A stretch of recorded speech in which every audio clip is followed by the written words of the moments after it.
Welcome back to Spinta. Today we're analyzing a model IELTS Academic Task 1 response for a table, and I'll show you exactly how to handle multiple data categories with sophisticated comparative analysis. Tables are unique in IELTS Task 1 because they present multiple types of information simultaneously. This model response demonstrates perfect techniques for organizing and comparing this complex data. Notice our familiar four-paragraph structure, but pay attention to how the writer adapts it for tabular data. The introduction doesn't just paraphrase. It lists all the comparison criteria: launch years, subscription costs, subscriber numbers, 4K availability, and exclusive titles.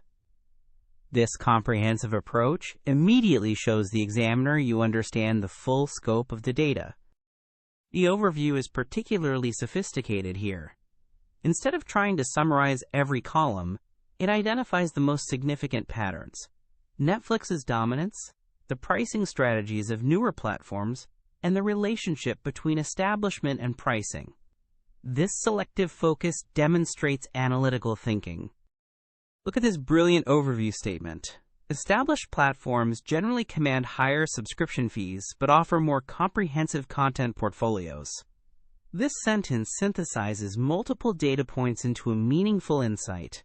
It's not just reporting numbers, it's identifying business patterns. The body paragraphs use excellent organizational logic. Paragraph 3 focuses on established, high subscriber platforms, while paragraph 4 examines newer entrants. This thematic grouping makes the complex data much easier to follow than if the writer had gone through each service individually. Pay attention to the sophisticated comparison language throughout. We see stands as the clear frontrunner, follows closely, despite being the most expensive, and in contrast. These phrases create smooth transitions while making precise comparisons between data points. The writer also demonstrates excellent selective data use. Instead of mentioning every single number, key figures are chosen strategically to support analytical points. For example, mentioning that HBO Max maintains a significant subscriber base of 98 million, emphasizes its success despite high pricing. Notice the treatment of the 4K availability column. Rather than simply stating each platform offers 4K, the writer concludes that 4K content capability has become an industry standard rather than a competitive differentiator. This transforms simple data into business insight. The language for describing market position is particularly strong. We see Netflix described as the dominant platform, Disney Plus achieving remarkable growth, and Apple TV Plus offering the most limited content.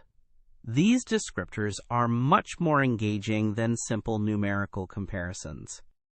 The mathematical language is also noteworthy. Phrases like exceeding 100 titles and approximately 900 exclusive titles show precision while avoiding repetitive number listing.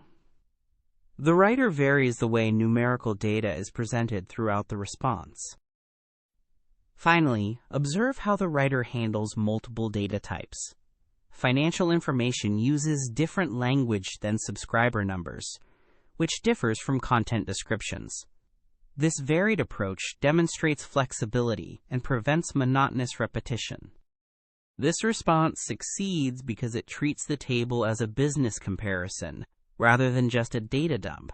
The writer identifies patterns, makes intelligent comparisons, and draws meaningful conclusions from the information provided.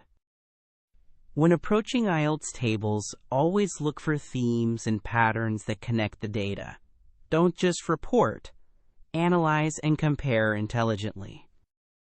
Remember to subscribe for more advanced IELTS strategies and visit www.spinta.org for comprehensive practice materials.